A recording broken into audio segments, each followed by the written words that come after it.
तिरंगा प्यारा, झंडा ऊंचा रहे हमारा, वीरों को हर्षाने वाला, प्रेम सुधा बरसाने वाला, मातृभूमि का तन मन सारा, झंडा ऊंचा रहे हमारा।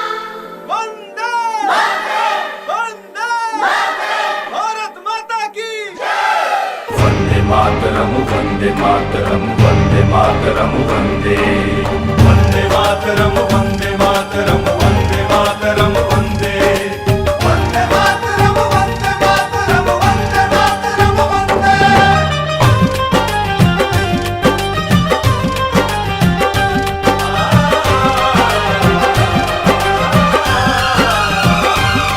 मेरा रंग दे बसंती चोला था भगत सिंह ने बोला, जब भड़का क्रांति का सोला, आसन दुश्मन का टोला। आजादी के निशानी हो, वीरता के कहानी हो,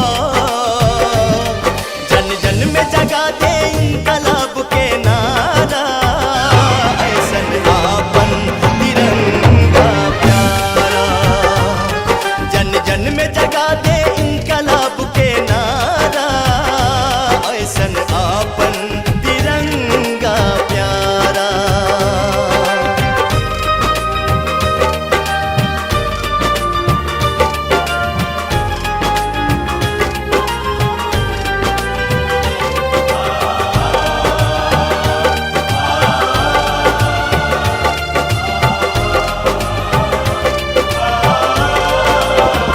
शहीदन के कुर्बानी केसरिया याद दिलावे, रहे कायम हरियाली, हरा रंग सबके सिखावे, सादगी छूट न जाए, श्वेत संदेश देला, रुके ई कदम कबोना, चक्र उपदेश देला, रुके ई कदम कबोना, चक्र उपदेश देला।